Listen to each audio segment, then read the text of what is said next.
Welcome to Donmar TV News Channel.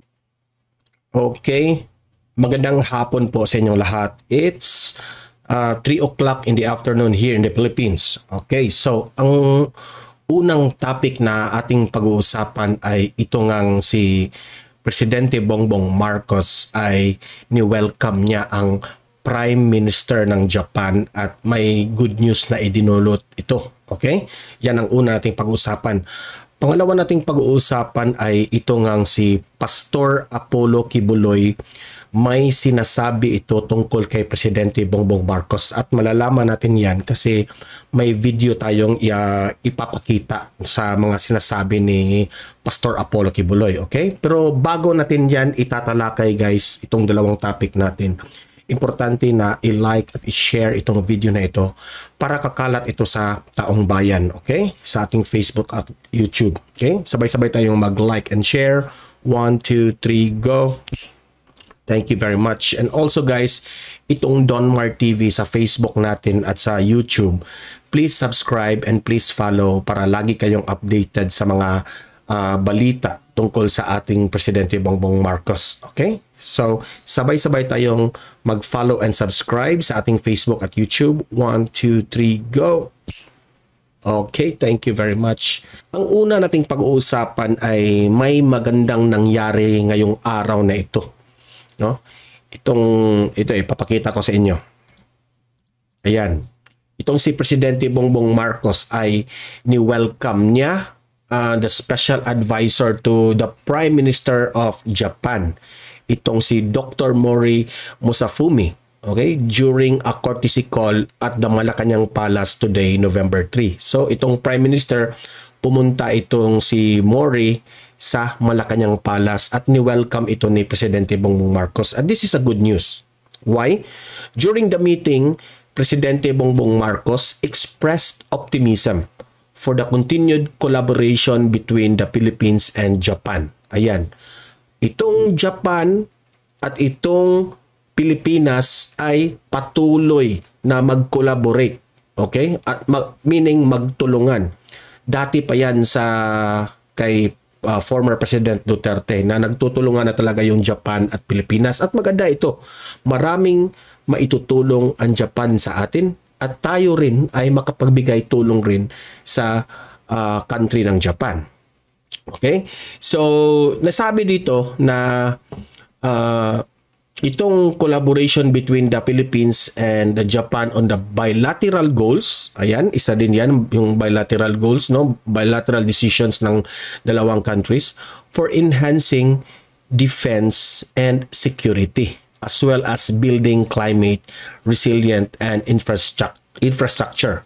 Okay? So, tungkol sa infrastructure, marami ring matutulong ang Japan sa atin, no? For example, yung mga mag-build ng mga bagong bridges natin dito sa Pilipinas, ay itong Japan ay marami tayong makukuha na mga idea sa kanila, makapagbigay ng mga materyales, mga resources na wala dito sa Pilipinas, na Japan lang ang makapagbigay. And also especially sa mga ideas, guys. Kaya nasasabi ko ito na good news talaga itong nangyari ngayon, no? Na itong bagong presidente natin na si Presidente Bongbong Marcos ay ipinagpatuloy niya ang yung collaboration, no? Kasi sinimulan ito ng Duterte administration noon at ngayon ipinagpatuloy ni Presidente Bongbong Marcos, which is this is very good news talaga, no? And also itong defense and security, ini-enhance ito na magtulungan. Okay?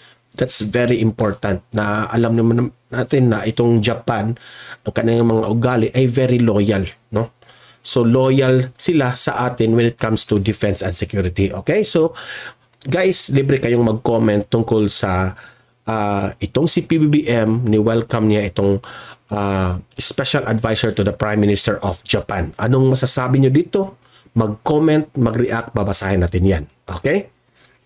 So, pangalawa nating pag-uusapan ay itong si Pastor Apollo Kibuloy. Okay? Itong si Pastor Apollo Kibuloy, may mga matinding sinasabi tungkol kay Presidente Bongbong Marcos. Yan ang alamin natin. I-play natin itong video, sabay-sabay tayong mag-react, sabay-sabay tayong mag-comment sa kanyang mga sinasabi tungkol kay Presidente Bongbong Marcos. Okay? So, without further ado, panoorin natin itong video ni Pastor Apollo Kibuloy.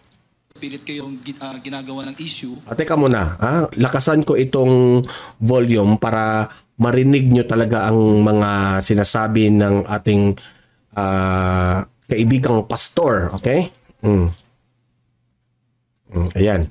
Play the video. Pilit kayong ginagawa ng issue sa pagitan ng gobyerno na kaso kalaban kayo kasi bumabanat. Ako, ginagawan din ako ng issue. Alam ko, ang gumagawa nito sila rin eh. Ginagawan ako ng issue. Pilit na sinasabing, kinakalaban ko raw si Pangulong Bongbong Marcos o nung galing siya sa Singapore, antala yung ating presidente kasi narinig niya, tinitira ko na daw siya. Sinabi ko, palabas ninyo ang mga tapes. Ako, nagsasalita ako sa TV. Sa radio, sa TV. Palabas ninyo kung ako tumitira sa presidente. Anong sinabi ko? Binamaligtat na sinabi ko. Sabi ko, wala akong ibang proprotektahan dito kundi ang binoto ng taong bayan. With 31 million votes and with 32 million votes. Sino yun? Ang President and Vice President. Yes. Wala akong ibang poprotektahan. Bahala na kayong nakapalibot sa kanya kasi sino kayong makalibaw dyan. Wala akong yes. Basta poprotektahan ko yung binoto natin. Yes. Whatever happens, poprotektahan ko ang Presidente, poprotektahan ko ang Vice President. Kasi nandun ang mandate sa kanila. Yes. Kung pumalpak man nila, sila, kasalanan nila yon. Pero ako magpapatuloy na susuporta habang naririyan pa sila sa pwesto. Kaya kayo mga komunista, kung ang gusto ninyo, papagawain kami dalawa, nagkakamali kayo. Hanggang naririyan si BBM, susuportahan ko siya. Hanggang naririyan si Vice President Sara, susuportahan ko siya. Ang inihalal ng taong bayan, susuportahan ko. Pilit kaming pinag-aaway. So, Mr. President, wag po kayong maniwala sa mga naririnig ninyo na ako'y tumitira sa inyo. Okay. So, mag-comment tayo dito, no? Sa sinabi ni Pastor Apollo Kibuloy. Unang-una, ang masasabi ko lang ay maraming salamat, Pastor Apollo Kibuloy, for supporting our beloved President Bongbong Marcos. Yun ang una, nagpapasalamat ako sa inyo. Pangalawa is may kumakalat kasi ngayon na mga issues na itong si Presidente Bongbong Marcos at itong si Pastor Apollo Kibuloy ginawa ng istorya ng mga, alam nyo na pilit na ipinalabas na itong si Pastor Apollo Kibuloy ay against sa mga ginagawa ng ating Pangulong Bongbong Marcos. Ngayon, sa video na ito, nagpapatunay lang ito at diretsang sinabi ni Pastor Apollo Kibuloy na hindi yan totoo. Talagang susuporta ito kay Presidente Bongbong Marcos. Kasi one of the reason para pabagsakin nila ang Marcos administration is to let popular people sa ating industry to hate PBBM. Like itong si Pastor Apollo Kibuloy, no? Na alam naman natin na maraming hawak ito na mga sabihin nating mga kanyang alipores rin, mga supporters ni Pastor Apollo Kibuloy. Kung ano ang sasabihin ni Pastor Apollo Kibuloy tungkol kay PBBM, lahat ng mga supporters ni Pastor Apollo Kibuloy ay susunod yun. Di ba? Kasi kagalang-galang na pastor ito, no? Na nagpipreach rin, meron ring sariling mga prinsipyo sa kanilang paniniwala. No? So kung ano man ang sasabihin ni Pastor Apollo Kibuloy, ay susunod rin ang kanyang mga supporters. Kaya ngayon nilinaw ni Pastor Apollo Kibuloy na hanggat nandyan si Presidente Bongbong Marcos at itong ating Vice President Inday Sara Duterte, ay 100% full support siya dito sa dalawang leader na ito. Si PBBM at itong si Vice President Inday Sara Duterte. Nilinaw niya ngayon. Okay? So kayong mga haters dyan na pilit ninyong ipinag-aaway itong dalawa, okay? Mahiya na kayo. Okay? Hindi mangyayari yan yung plano nyo na pag-awayin ninyo ang mga leaders na one way na pabagsakin nyo si PBBM ay sa mga kagaya nito na itong si pilit nyo na gawa ng issue na si Pastor Rao ay binabanatan itong si PBBM. Hindi yan mangyayari. Nilinaw na yan ni Pastor Apollo Kibuloy na hindi talaga mangyayari ang inyong mga plano. Okay? So ako, no, I will advise sa mga dilawan, yung mga anti-Marcos, yung mga ayaw talaga ng mga Marcoses na magtagumpay. Masasabi ko sa inyo na let's be positive. Okay? Hindi ko man I will not judge you. Hindi ko kayo hindi ako magmamagaling sa inyo. Hindi ko kayo pangunahan, pero let me advise you or let me tell you something na in a nice way, in a calm way, no? Na sana naman ay one of these days na ma-realize ninyo na itong si Presidente Bongbong Marcos natin ay nagsisikap na uunlad ang ating bansa. Ang payo ko lang sa ating lahat dito sa audience ng Don Mar TV, sa lahat ng ayaw rin kay PBBM, no? Sa mga supporters rin ni Pastor Apollo Kibuloy, o madi-DS ka man, o maloyalista ka man, o kung sino man ang sinusuportahan ninyo, ito lang masasabi ko sa inyong lahat.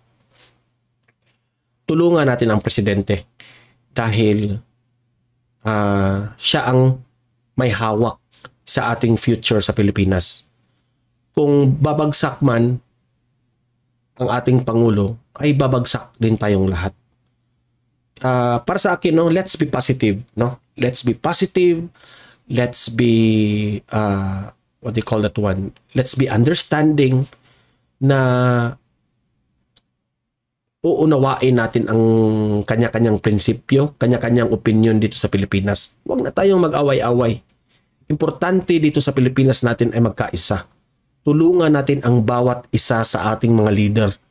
Dahil kung babagsak itong mga leaders natin sa Pilipinas, ay kawawa ang Pilipinas. Kung kawawa ang Pilipinas, kawawa ang taong bayan. Kung kawawa ang taong bayan, kawawa tayong lahat. Diba? So, tulungan na lang natin. No? Iwas tayo sa mga issues na magkagulo. Iwas tayo sa yung mga nangyaring history noon na hindi maganda. Move on tayo. Kung ano ang nangyari ngayon ang ating isosulba, no? Kung ano man yung mga challenges natin ngayon sa Pilipinas, yun ang ating tutukan. Kasi kung lagi tayong if we will look always sa ating past, wala na tayong magagawa doon. Nangyari na yun. Yung mga nangyari sa panahon ni mga Aquinos at mga Marcos, hindi na tayo yung history noon sa mga nangyari. Kung lagi tayong nag-whine sa mga pangyayari na hindi na natin yan mababago kasi nangyayari na yan, wala. Hindi tayo aasenso, hindi tayo magtagumpay. Kung sino man ang hinahalal ng 31 million or 32 million, irerespeto natin yan at magtulungan na lang tayo. Okay? So kung sa mga ayaw ni PBBM, maghintay kayo ng another 6 years to 5 years na may bago na namang Pangulo at susuporta kayo. Kung sino ang manalo, susuportahan natin. Ganyan talaga ang buhay. Ganyan talaga ang demokrasya. Wala na tayong magagawa dyan. Kung ano ang nandyan, yan ang ating gagawin at magtrabaho tayo according kung ano ang mga resources, kung ano ang nandyan. Okay? Number 1 na lesson sa ating vlog ngayon is dapat ay magtulungan tayo. Live in the present moment. Ang ibig ko sabihin ng live in the present moment is wag na kayong mag-isip sa ating past. Wag na kayong mag-isip sa ating future. Ang iisipin natin ang ngayon, kung ano ang dapat pwede nating magawa na makatutulong tayo sa ating bansa. Okay? So, kayong mga audience ko dito, libre kayong mag-comment, mag-react sa mga sinasabi ni Pastor Apollo Kibuloy na hanggat nandyan si PBBM at si Vice President Inday Sara Duterte ay hindi mangyayari yan na pag-awayin sila, kundi susuporta ito ng lubos-lubusan hanggat nandyan yung mga leader na yan. Comment kayo, mag-react kayo tungkol sa issue na ito at babasahin natin yan. Okay? So guys, please i-like at i-share itong video na ito para kakalat ito sa taong bayan, itong good news natin. At please subscribe and please follow Don Mar TV para lagi kayong updated sa mga balita na mga magaganda tulad nito. Okay? So guys, see you in my next video. No, patuloy nating ipaglaban si PBBM, Vice President Inday Sara Duterte. Mahalin natin ang Pilipinas. See you in my next video and God bless everyone.